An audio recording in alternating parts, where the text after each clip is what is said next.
Bismillahirrahmanirrahim. Alhamdulillahi rabbil alamin.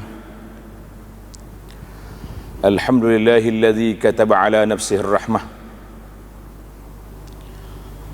Ahmaduhu subhanahu wa ashkuruh wa usni alaihi al-khaira kullah. Ashhadu an la ilaha illallah wahdahu la syarika lah. Wa ashhadu anna Muhammadan abduhu wa rasuluh. Allahumma salli wa sallim ala abdika wa rasulika Muhammad wa ala alihi wa sahbihi wa man sar ala nahjihi wa ihtada bihadihi wa istanna bisunnati ila yaumiddin. Amma ba'd. Para jemaah sekalian, insyaallah program motivasi iman kita pada kali ini dengan tajuk rahmat Allah sangat luas. Tajuk ini kita pilih berdasarkan kepada ayat Al-Quranul Karim dalam suratul An'am ayat 54. Para jemaah yang ada mushaf boleh tengok suratul An'am ayat 54. A'udzu billahi minasyaitonir rajim. Wa idza ja'aka alladhina yu'minuna bi ayatina faqul salamun 'alaikum. Kataba rabbukum 'ala nafsihi ar-rahmah annahu man 'amila minkum su'an bi jahalatin thumma taba min ba'dihi wa aslah fa annahu ghafurur rahim.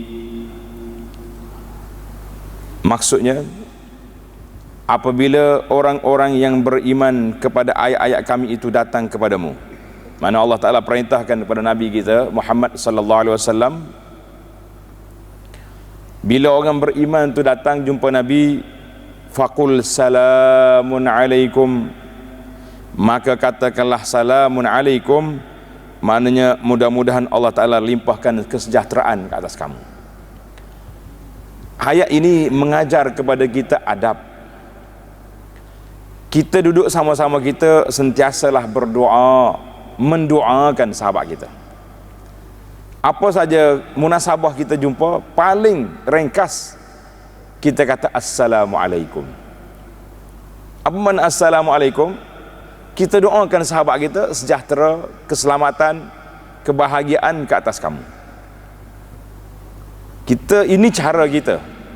Jadi bila orang beriman datang, Allah perintahkan Nabi kata faqul salamun alaikum, sejahtera, selamat, semoga selamat kamu semua. Kita jangan belajar dengan budaya orang lain. Jumpa pagi-pagi morning, semua orang tahu sekarang ni morning kan. Jadi kalau tak ucap pun morning, dah pagi ni waktu pagi. Tapi Islam ajar kepada kita ucapan. Sama juga bila kita dapat, sahabat-sahabat kita dapat nikmat, kita jangan pergi kata dia tahniah. Tahniah tu tajuk, dia dua je.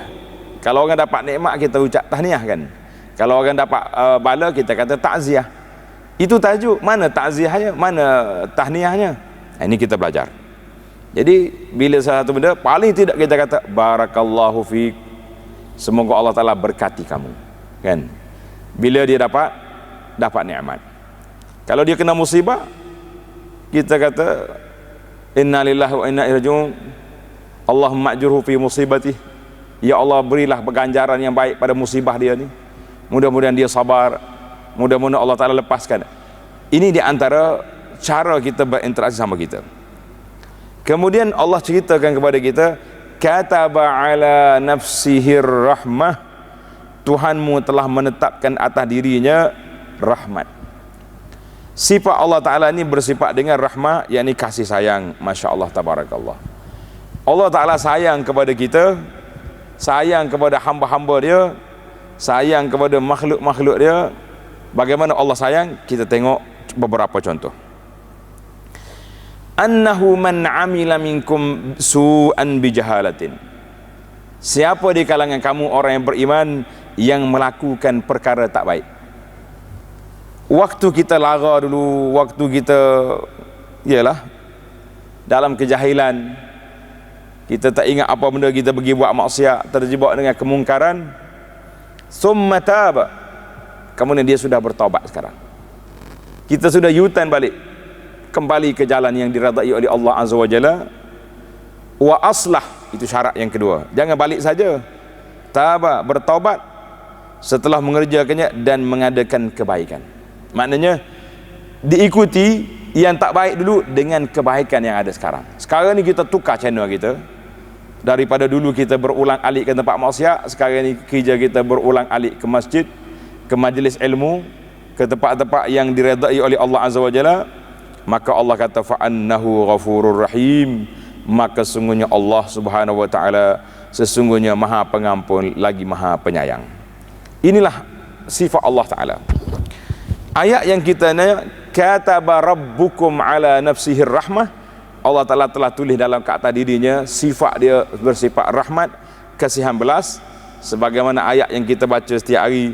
Kita baca bismillahirrahmanirrahim, kemudian alhamdulillahi rabbil alamin ar-rahman ar-rahim. Maknanya itulah sifat Allah taala, bersifat dengan Rahman dan Ar-Rahim. Para jemaah sekalian, pernah satu Nabi kita sallallahu alaihi wasallam dia tengok ada seorang ibu ni berjalan cari anak dia, masya-Allah tabarakallah.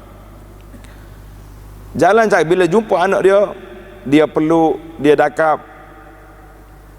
Maka Nabi sallallahu alaihi wasallam tanya para sahabat, atarawna hadhil mar'ah tarihatan waladiha finnar? Mu tengok ibu ni, dia cari anak dia, bila jumpa dia peluk, dia dakak, dia cium. Macam mak kita lah kan, kita doakan mak kita yang masih hidup, Allah matti'ha bis-sihah. Yang sakit kita doakan supaya dia sembuh, dan yang telah meninggal kita doakan supaya Allah rahmatkannya. Mu tengok ibu ni, adakah dia kecampur anak dia dalam api? Qulna la, kata sahabat, tak ya Rasulullah, takkan nak buat macam ni.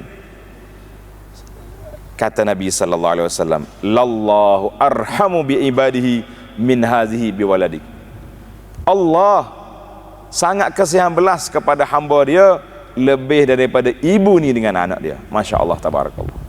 Ini bahasa Nabi kita sallallahu alaihi wasallam buat bandingan nak supaya kita nampak mak sayang kepada anak tak akan campak di tempat-tempat yang berbahaya. Allah, Nabi kata apa? Allah lebih berkasihan belah dengan hambanya daripada ibu ni dengan anaknya. Masya Allah tabarakallah. Itulah yang dikatakan Allah Ta'ala sebut dalam ayat tadi, rahmati. Dalam ayat lain kata rahmati wasi'at kulla syai', rahmat aku itu meluas daripada segala-gala perkara. Dalam hadis yang sahih diriwayat oleh Abu Hurairah radhiyallahu anhu, sabda Nabi sallallahu alaihi wasallam, lamma qadallahu al-khalqa kataba kitaban. Setelah Allah SWT selesaikan penciptaan makhluk, maka dia telah tulis kitab, makna tulisan Lauhul Mahfuz. Allah kata apa? Inna rahmati sabaqat ghadabi, sesungguhnya rahmat aku mendahului kemurkaanku. Mana Allah tak rahmat dulu baru dia murka. Maknanya bagi orang yang ada peluang untuk mendapat rahmat Allah Azza wa Jalla, maka itulah manusia yang terbaik, itulah manusia yang bahagia, manusia yang akan mendapat rahmat Allah Azza wa Jalla begitu besar. Maka para jemaah sekalian, betapa banyak dosa kita, betapa besar kesalahan kita, betapa orang kata kesalahan-kesalahan kita yang lalu besar. Jangan sekali-kali kita putus harap daripada rahmat Allah Azza wa Jalla, sebab janji Allah SWT kepada kita, janji Allah Ta'ala nak beri ampun kepada kita, janji sifat Allah Ta'ala yang penuh dengan kasih sayang untuk mengampunkan, memberi rahmat kepada hamba-hambanya sangat luas.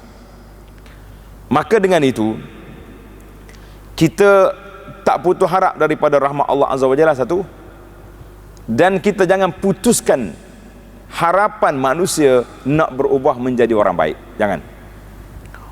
Contohnya kita, alhamdulillah, Allah Ta'ala anugerahkan kepada kita rahmat, sedar, kita insaf balik setelah kita melalui beberapa fasa kehidupan yang lalu. Namun begitu, saya bersering kali pesan kepada para jemaah, kalau kita terjebak dengan dosa dan mungkar zaman dulu, janganlah kita nisbahkan diri kita ni kepada jahiliyah. Jangan. Jumpa dengan orang tak, asyik cakap, oh saya dulu jahiliyah. Tak. Jahiliyah ni satu sifat yang sangat buruk. Kan orang boleh bayangkan semua benda. Pak cik ini dulu, Masya Allah. Kan itu nama jahiliyah. Jahiliyah zaman tu orang bunuh anak hidup-hidup pun ada. Melakukan perzinaan tu biasa. Khianat pada orang. Jadi kita kata zaman saya belum dapat kesedaran, nampak lembut sikit bahasa, jangan kita nisbahkan kepada diri kita ni kepada jahiliyah. Ataupun bila kita tengok kawan-kawan kita tak nak berubah, kita dakwah dia, ajak dia, para jemaah, berapa kali kita ajak, berapa lama kita ajak, baru 2 hari, kita pun baru sedar, setahun 2 ni baru. Tiba-tiba bila kawan kita ni tak nak berubah, kita marah dengan dia. Tidak boleh. Ada dalam hadis yang diriwayat oleh Imam Muslim daripada Jundub, Nabi kita sallallahu alaihi wasallam memberi peringatan bahawa zaman dulu ada 2 orang ini berkasih sayang, mutahabin, 2 orang ini kasih sayang, maknanya baik, teman rapat. Yang seorang ni kuat ibadat, yang seorang ni lara, muznib, banyak buat dosa. Yang beribadat ni ialah kita sayang dengan kawan kita, dengan sahabat kita, nasihat, cukuplah, jangan lagi lah buat benda-benda macam ni. Kawan dia ni pun tak nak berhenti, masih lagi jawab mulut, dia kata khallini wa rabbi, biarkan aku dengan Tuhan aku. Kau sibuk apa? Kau pergi masjid je lah, kacau saya contohnya. Beberapa kali dia dakwah tak hirap. Akhirnya dia bersumpah, wallahi la yaghfirullahu laka abadan. Masya Allah, mu ni perangai tak nak berhenti-henti daripada maksiat ni, wallahi demi Allah, Allah Ta'ala tak akan ampun dosa kamu. Dia punya bahasa confident, Tuhan tak ampun dosa. Wala yudkhilakallahul jannah abadan, Allah Ta'ala tak akan masuk engkau dalam syurga. Masya Allah, tabarakallah. Bila dengar macam ni, apa dia? Maka Allah Subhanahu wa taala berfirman, wallahi Allah Ta'ala berfirman, murka dia kepada orang yang cakap besar tadi. Tuhan kata, man dzalladzi yata'alla alayya alla aghfira li fulan. Siapa itu berani meninggi diri ke atasku, mengatakan aku bersumpah aku tak ampun dosa orang ni? Kata di Nabi dalam hadis Muslim ini, fa inni qad ghafartu li fulan, Allah kata aku ampunkan dosa dia tu, wa ahbattu amalak, dan aku gugurkan amalan kamu yang buat ibadat tapi sombong. Maka dengan itu, kita para jemaah sekalian, jangan tutup rahmat Allah SWT tu, jangan kita close, jangan kita tutup pintu. Bila tengok orang berdosa, kita kata dia ni tak ada harapan dah, dia ni ila jahannam wa bi'sal masir, kita baca ayat Quran bagi dia. Jangan. Kita doakan sahabat yang kita sayangi, keluarga yang kita sayangi, orang-orang yang kita sayangi, kita doa kepada mereka supaya apa? Supaya mereka ini mendapat rahmat Allah Azza wa Jalla. Luasnya rahmat Allah. Dulu saya ingat anak dah cerita tentang bagaimana malaikat sangat bimbang dia kepada rahmat Allah Ta'ala, kan? Ketika Fir'aun masuk dalam laut, Fir'aun ni masuk dalam laut, tenggelam dalam laut Kalzum, tenggelam. Pada waktu itu dia mengaku, amantu bi Rabbi Musa wa Harun. Sekarang ni aku mengakulah, aku percaya kepada Tuhan Musa dengan Tuhan Harun. Dia tak kata Allah juga, dia kata Tuhan Musa. Bila dia kata macam tu, mengikut dalam kaedah, seorang itu diterima taubat selagi nyawanya belum dihalkum. Maknanya taubat sudah tidak ada peluang lagi. Tapi oleh kerana dia sebut dia beriman dengan Tuhan Musa, Tuhan Harun, malaikat ambil selut, ambil tanah, pergi sumbat dalam mulut Fir'aun. Dia kata kenapa? Dia kata aku bimbang takut rahmat Allah Ta'ala sampai kepada Fir'aun yang memang telah Allah SWT sebut dia ni sangat jahat, keangkuhannya melampau sehingga dia mengaku jadi Tuhan. Kata di para ulama, itu kefahaman malaikat. Malaikat memahami bahawa rahmat Allah Ta'ala sangat luas sehingga dia bimbang takut rahmat Allah Ta'ala turun kepada Fir'aun. Fir'aun masuk syurga sekali dengan Nabi Musa AS. Tapi tidak berlaku.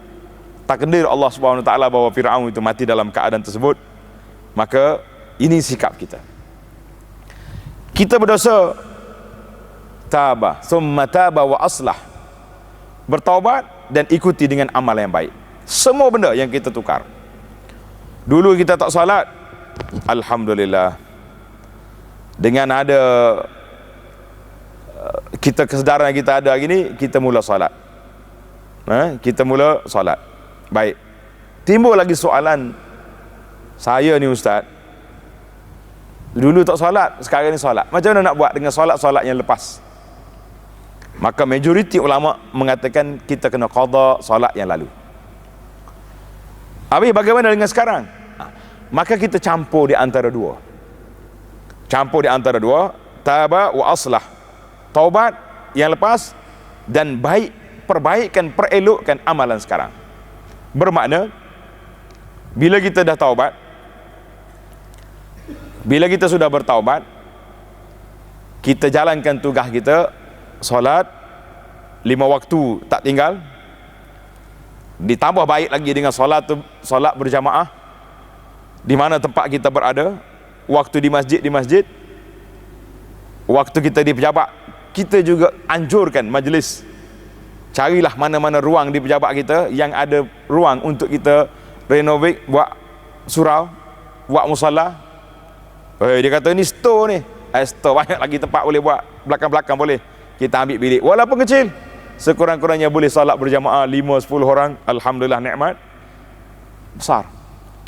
Kita juga lakukan salat sunat rawatib yang muakkad yang telah disebut oleh Nabi SAW. Jangan lupa tu, salat sunat rawatib, qabliyah, ba'diyah, solat yang paling minima duha 2 rakaat, witir 3 rakaat contohnya. Ini bekalan sekarang. Maka waktu lain tu kita mula dengan qada yang lepas-lepas. Taubat kita qada balik. Mudah ya tuan-tuan nak qada supaya kita tidak tertinggal. Ikut waktu.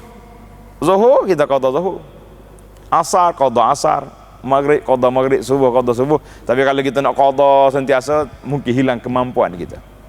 Jadi kita ambil 2 rakaat yang minima untuk qabliyah, kemudian kita qada selagi waktu belum lagi orang qamat, insya-Allah taala. Dan penampilan kita yang lepas-lepas, muamalah kita yang lalu macam mana nak buat? Saya dulu ustaz terjebak juga dengan harta-harta yang tidak halal. Perniagaan kita terjebak dengan benda yang haram. Macam mana nak buat? Saat ini dia panggil saat tathhirul amwal. Saat ini saat kita nak bersihkan harta kita. Dengan cara mana? Dengan cara kita ambil modal yang kita ada dulu, modal harta kita berapa juta, kita kata 5 juta kita punya modal, ambil. Allah sebut dalam Quran, falakum ru'usu amwalikum la tazlimuna wa la tuzlamun. Kamu ambillah kepala modal kamu, tidak dizalimi dan kamu tidak menzalimi orang lain. Ambil modal. Yang lebih tu, yang terlibat dengan riba, dengan benda-benda yang tak baik, dengan rasuah, kita tathhir, kita bersihkan dia. Sama ada kita beri kepada Baitul Mal Muslimin ataupun kita letakkan di tempat-tempat yang menjadi awamul muslimin, di tempat kegunaan orang ramai. Harta bersih. Sebab itulah dalam hadis menggalakkan kita yang berniaga ni supaya bersedekah. Satu bahagian juzuk daripada keuntungan kita sedekah. Sebab mungkin dalam perniagaan kita ada terlibat dengan benda-benda syubhat, benda-benda yang tidak benar. Dulu kita tak tutup aurat.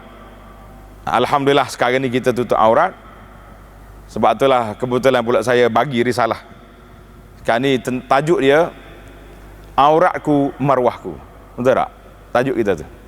Auratku Marwahku. Maknanya kita nak suruh masyarakat ni dapat memahami bahawa kita ni hidup ada peraturan hidup. Jadi Masya Allah. Maka dalam hadis lain, hadis ini dikeluarkan oleh Imam Bukhari daripada Abu Hurairah radhiyallahu anhu. Dia dengar Rasulullah sallallahu alaihi wasallam bersabda, "Innallaha khalaqar rahmah yauma khalaqaha mi'ata rahmah."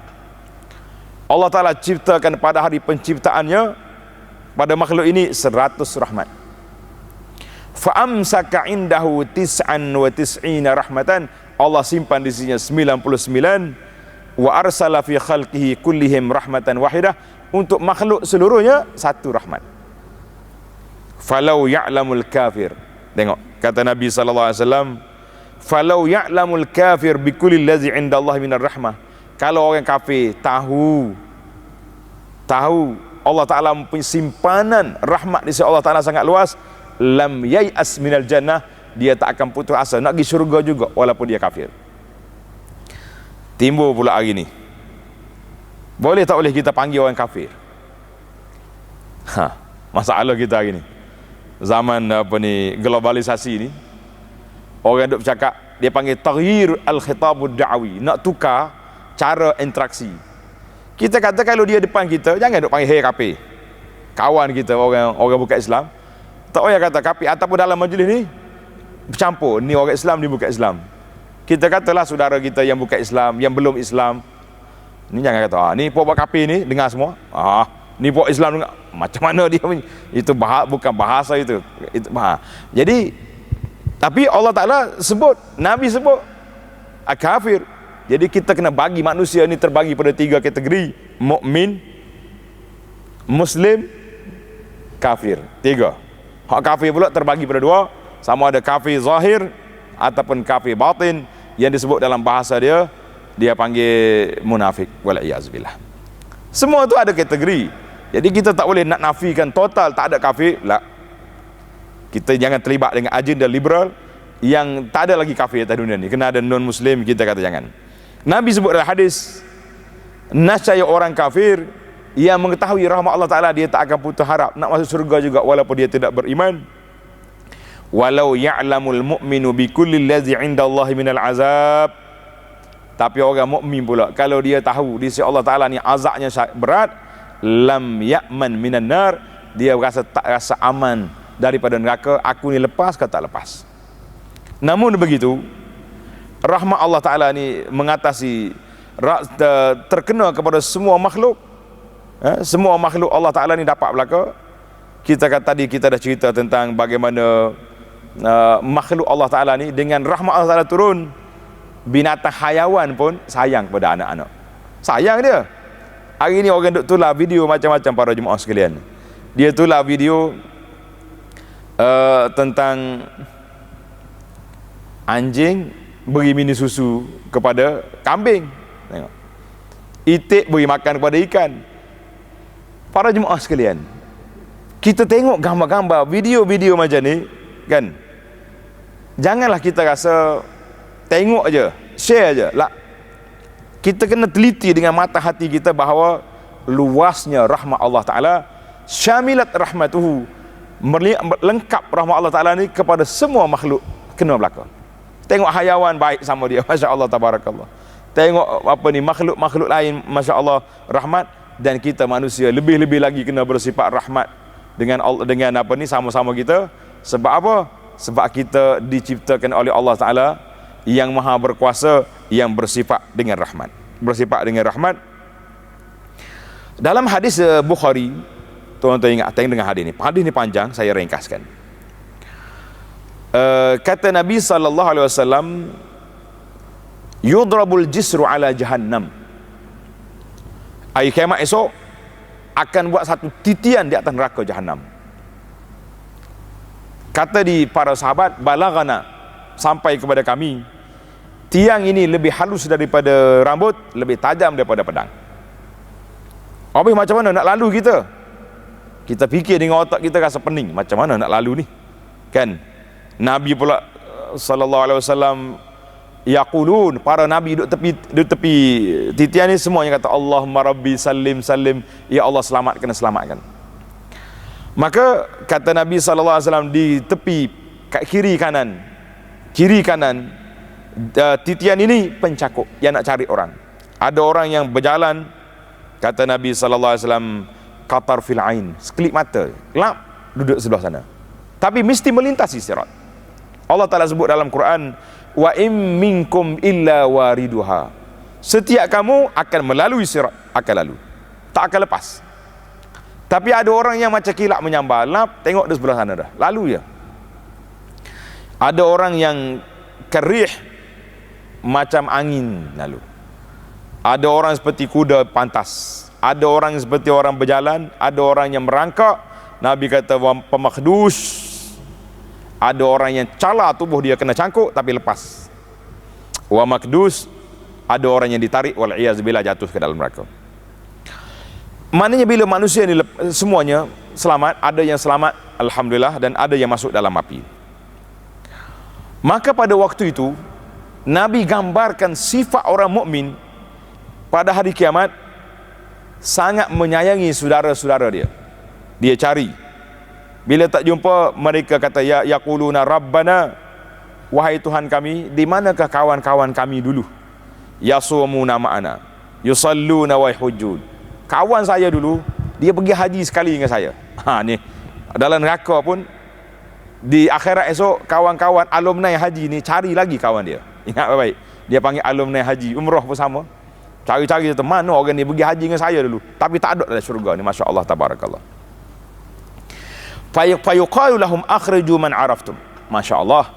Maka bila mereka mengadu kepada Allah, Allah kata akhriju man araftum, pergi cari dalam neraka, tengok siapakah orang yang kamu kenal, kamu tahu dia ni beriman, cuma dia ada masalah, keluarkan dia. Inilah kata Nabi sallallahu alaihi wasallam, akhirnya rahmat Allah Taala dia beri peluang. Dan orang yang terakhir sekali keluar daripada neraka, seorang hamba Allah Azza wa Jalla ini keluar daripada neraka, akhirnya dia akan masuk dalam syurga dengan rahmat Allah Azza wa Jalla. Dengan rahmat Allah Azza wa Jalla. Maka para jemaah sekalian, sekarang ni kita sudah tahu rahmat Allah Ta'ala luas. Yang pertama, rahmat Allah Ta'ala turun ke atas dunia ni satu je, tetapi menjadi sebab kita berkasih sayang. Menjadi sebab kita berkasih sayang. Yang ketiga, rahmat Allah Ta'ala meliputi segala benda. Bukan makhluk manusia je berkasih sayang, tapi hayawan-hayawan dan semua perkara berkasih sayang belaka. Maka dengan itu, tanda tuan-tuan, dengan itu menjadi kewajipan kepada kita mencari bagaimana nak mendapat rahmat Allah Azza wa Jalla. Di sini para ulama menyebut kepada kita di antara rahmat Allah Ta'ala yang paling utama sekali kita nak dapat rahmat, mesti ada kunci. Tanda yang pertama, kunci mendapat rahmat iaitulah orang yang beriman kepada Allah Azza wa Jalla. Beriman, baru ada kunci. Yang kedua, beristiqamah, melaksanakan tuntutan Islam. Ada solatnya, ada zakatnya, ada hajinya, tinggalkan benda-benda mungkar dan maksiat. Sebagaimana Allah Ta'ala sebut, wa ati'ullaha war rasul la'allakum turhamun. Ta'ala kepada Allah dengan Rasul, mudah-mudahan kamu dirahmati oleh Allah. Surah Ali Imran 132. Dan juga yang seterusnya, kita dapat rahmat Allah Ta'ala dengan kita bertakwa kepada Allah. Dengan kita bertakwa, wattaqullaha la'allakum turhamun, hendaklah kamu takut Allah Ta'ala, mudah-mudahan Allah Ta'ala kamu dapat rahmat. Dan melaksanakan tuntutan syariat, salatnya, puasanya, zakatnya, haji, amar ma'ruf nahi mungkar. Maka ini juga termasuk di kalangan rahmat Allah Azza wa Jalla. Itu di antara kita dengan Allah. Dan jangan lupa, rahmat Allah Ta'ala juga kita akan dapat apabila kita bersifat rahmat kepada sesama makhluk. Sama-sama makhluk, kita kena ingat, Kata di Nabi sallallahu ar-rahimun yarhamuhumur rahman, orang bersifat kasihan belas disayangi oleh ar-rahman. Irhamu man fil ardi yarhamukum man fis sama. Kamu kasihan kepada orang di bumi, nascaya makhluk yang ada di langit semuanya akan menyayangi kamu. Masya Allah, tabarakallah. Ini di antara langit dengan bumi. Kemudian siapakah sama-sama manusia orang yang pertama sekali patut kita rahmat, kita kasihi dan kita kasihan belas? Jawab di para ulama, tidak ada orang lain selain daripada dua ibu bapa kita, mak ayah kita. Allah sebut dalam Quran surah Al-Isra, wakhfid lahuma janahaz dzulli minar rahmah wa qur rabbirhamhuma kama rabbayani shaghira. Sentiasalah kita doa pada mak ayah kita, rabbirhamhuma, ya Allah kasihanilah dua mak ayah aku, kama rabbayani shaghira, sebagaimana mereka dulu kasihan belas waktu aku kecil. Apa dia tak buat kepada kita? Apa yang dia tak beri kepada kita, mak ayah kita? Ibu lebih-lebih lagi, kasih sayang, habis kasih sayang. Sampai tua ni pun selagi tak mati, mak kita masih lagi menyayangi anak dia. Sebagaimana kata di para pengkaji, la yazalur rajulu tiflan hatta tamuta ummu. Manusia laki-laki ni masih dianggap kanak-kanak selagi mak dia ada. Masya Allah, tabarakallah. Selagi mak kita ada, dia tengok kita ni walaupun kita pangkat besar, mempunyai gelaran yang hebat, apa benda, tapi dia masih lagi menganggap anak dia sebagaimana dia duduk gosok kepala kita waktu kecil, waktu kita dah jadi pangkat besar pun macam tu juga. Sifat mak dengan anak. Masya Allah. Jadi itu di antara orang yang pertama sekali kita kena beri rahmat kasih sayang kita. Kemudian yang kedua di bawah, tadi atas turun ke bawah, iaitulah rahmat kita kepada anak-anak, keluarga kita, cucu-cicit kita, rahmat. Kemudian yang ketiga, kita bagi rahmat pada kaum kerabat dan kepada manusia semuanya. Itulah di antara orang yang berhak mendapat rahmat dan kasih sayang daripada kita sekalian, para jemaah sekalian. Maka bila kita ada kasih sayang, kita akan laksanakan tugas yang besar di dalam gerak kerja kita, iaitulah mencari rahmat Allah Azza wa Jalla. Sekarang ini bila kita sebut tentang rahmat Allah, di mana kita dapat rahmat? Tadi kita dah sebut, di antaranya duduk dalam majlis ilmu. Ingat atau tidak, dalam hadis yang sahih yang selalu dibaca oleh para penceramah kita, majtama'a qaumun fi baitin min buyutillah. Tanda tuan-tuan, dia panggil hadis ni hadis motivasi ni.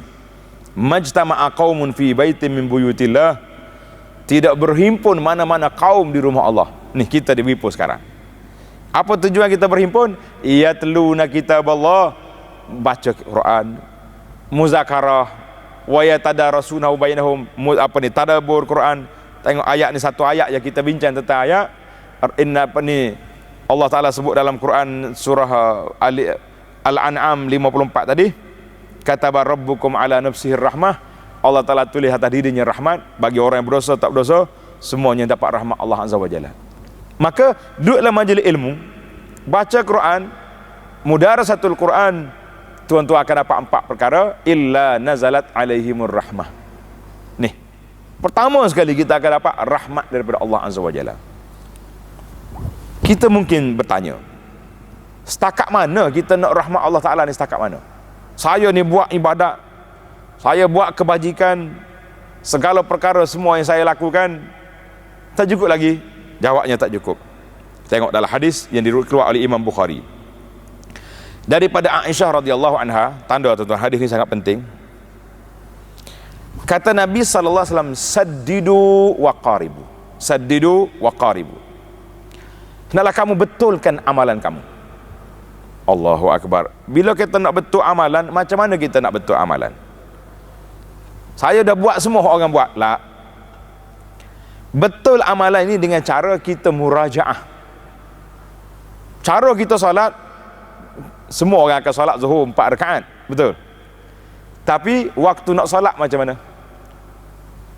Kan dalam satu solat ni ada sebagai ulama ditulis, dikata satu solat yang kita buat 4 rakaat, di dalamnya terdapat lebih daripada 500 sunnah. 500 sunnah. Satu 4 rakaat solat 500 sunnah.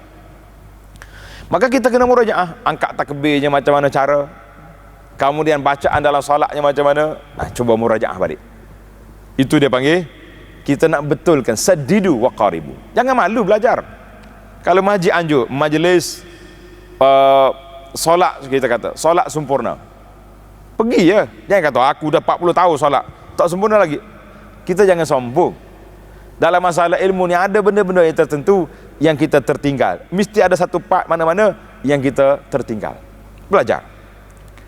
Maka Nabi kata sadidu. Apa saja amalan-amalan yang kita nak buat, kita murajaah balik, semak balik. Apa salahnya tak? Di masjid kita ni saya tengok ada selalu kelas pengajian Al-Quran. Kita masuk ngaji. Maaflah ustaz, saya ni dah pencing, baru nak belajar. Kita kata alhamdulillah, nikmat Allah Taala beri pada kita masa untuk kita murajaah balik. Baca Fatihah. Tapi saya ni malu nak baca sama ramai-ramai ni. Maka kita minta dengan Al-Fadhil Bilal kita, boleh tak lepas-lepas solat ni ustaz tak sibuk, kita talaki berdua baca Al-Fatihah. Bilal okey je. Pak Imam ustaz, Pak Imam kita sangat gembira kalau ada orang nak belajar. Yang dia sedihnya kita anjur majlis Quran orang tak mari mengaji, hak tu penat. Tapi kalau orang nak belajar, sanggup kita. Baik. Itu mana sedih tu. Betulkan bacaan wa qaribu. Kalau tak mampu nak betul 100%, qaribu, hampir. Dekatkan dengan yang benda yang benar. Dekatkan. Belajar kita lagi, jangan takut. Wa abshiru. Nabi juga beritahu, hendaklah kamu terimalah khabar gembira. Orang yang taat kepada Allah SWT, orang yang sentiasa beribadat dengan ibadat yang bersungguh-sungguh, ikut apa yang diajar oleh Nabi sallallahu alaihi wasallam, wa abshiru, hendaklah kamu terimalah khabar gembira. Nabi kata apa? La yudkhila ahadanil jannah amaluh. Tengok. Dalam hadis ni Nabi kata, tidak ada seorang pun boleh masuk surga dengan semata-mata amalan. Berat juga ni. Yang kita duk solat tak masuk surga? La, itu sebab. Tapi kalau kita nak kata saya confirm dah, semua rukun Islam 5 saya dah buat. Tak berani kita kata? Tak berani. Kita buat atas dasar tanggungjawab kita terhadap Allah Ta'ala yang merintahkan kamu kena buat, maka kena buat. Tetapi Nabi kata bukan semata-mata amalan itu kamu boleh masuk surga. Sahabat tak puas hati tuan-tuan. Dia tanya, wala anta ya Rasulullah? Masya Allah, tabarakallah. Tuhan sendiri tak boleh masuk surga dengan sebab amalan. Sahabat-sahabat ni, para jemaah sekalian, dia yakin dan percaya bahawa Nabi SAW sudah digezek oleh Allah Ta'ala masuk surga. Tapi dia tanya, Tuhan sendiri tak boleh masuk surga dengan sebab amalan? Qala wala ana, walaupun saya sendiri, illa an yataghammadani Allahu bimaghfiratin wa rahmah, melainkan dengan limpahan rahmat, keampunan daripada Allah Azza wa Jalla. Maknanya para jemaah sekalian, bila kita sebut tentang rahmat Allah Ta'ala, artinya kita boleh masuk syurga dengan rahmat Allah.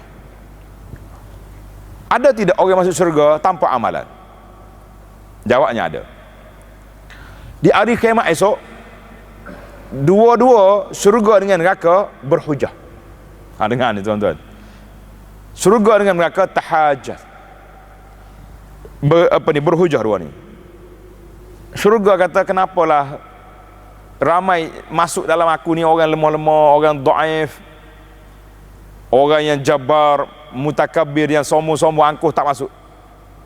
Neraka kata, penghuni aku pula al-jabbarun, al-mutakabbir, orang sombong, orang yang angkuh, orang yang something ni duduk di aku. Jadi syurga kata orang tawaduk, orang lemah-lemah masuk di aku. Kemudian bila masuk ahli neraka, neraka tak penuh. Dalam syurga juga masih luas. Maka Allah SWT ciptakan satu makhluk untuk dijadikan isi syurga. Masya Allah, tabarakallah. Kata di para ulama, Allah Ta'ala ciptakan makhluk yang tidak beribadat dijadikan sebagai penghuni syurga dengan rahmat Allah Azza wa Jalla. Bermakna para jemaah sekalian, hadis ini mengajar kepada kita supaya terus mencari rahmat Allah Ta'ala yang sangat luas, supaya kita berhak menerima rahmat dan kita berhak mendapat kasih sayang Allah Ta'ala untuk masuk dalam syurga insya-Allah. Jadi hadis ni lebih kurang ya hadis, tapi ekornya lain. Dalam hadis lain, dalam hadis Aisyah juga, dia kata wa anna habbal a'ma ilallah adwamuha wa in qalla. Amalan yang paling disukai oleh Allah Ta'ala sedikit tapi berterusan. sedikit berterusan. Hadisnya dalam Bukhari. Itu saya kata, para jemaah sekalian, kalau kita boleh maintain, dulu ingat kita dah bagi kertas kan, pamphlet tentang solat sunat. Ada lagi tak? Kau terlupa dah kertas tu. Lupa kena bagi pula. Dalam pamphlet ni saya kempen solat sunat harian. Jangan apa ni, jangan lara kita daripada 4. Rawatib, qabliyah, ba'diyah, duha, solat sunat qiyamul lail, khususnya dalam qiyamul lail tahajud. Witir. Ini kena ada. Hari-hari kena ada rutin. Walaupun tak banyak, biarlah paling kurang kita dapat 17 rakaat satu hari satu malam. Bagi saya adwamuha wa in qalla, berterusan walaupun sedikit, insya-Allah. Boleh ke tak boleh? Kemudian satu lagi hadis yang terakhir dari Abu Hurairah, hadis yang sama, tak ada seorang boleh masuk surga dengan sebab amalannya kecuali dengan rahmat Allah Taala. Maka Nabi kata al-qasda tablughu, adalah kamu al-qasda, mana jangan gopoh, berjalan cara sederhana mengikut kemampuan kita. Ni ada orang ni bila dia taubat, dia nak drastik. Saya ni ustaz macam mana nak cari guru mursyid yang boleh naik tarah wali terus. Jangan main tarah wali selalu. Baru ni saya jumpa seorang datang sebuah negeri, semata-mata dia pergi rumah di pondok saya nak jumpa ustaz, nak tanya betul ke tidak. Dia sebutlah cerita-cerita panjang. Dia kata kita ni tak akan sampai kepada Allah SWT kecuali ikut jalan yang dia tu ajar, ustaz tu ajar. Adalah tarekat tertentu. Kita kata macam mana pula dia sempitkan rahmat Allah sangat luas. Orang yang tak ikut dia tak masuk syurga, dia kata payah. Tengok. Kita kena ingat, jangan duduk. Nabi kata al-qasda tablughu, belajarlah secara beransur-ansur, perlahan-lahan. Beramal kita mula dengan sikit. Solat sunat maintain 12 rakaat satu hari, kemudian naik lagi. Insya-Allah mudah-mudahan kita termasuk di kalangan orang yang berhak menerima rahmat Allah Azza wa Jalla. Inna rahmati wasi'at kulla syai'. Rahmat Allah Ta'ala luas daripada segala sesuatu. Sekian. Aqulu qawli hadza, subhanakallahumma wa bihamdika, asyhadu an la ilaha illa anta, astaghfiruka wa atubu ilaih. Wa sallallahu ala nabiyyina Muhammadin wa ala alihi wa sahbihi ajma'in, walhamdulillahi rabbil alamin. Minta maaf, kertas yang kita bagi tu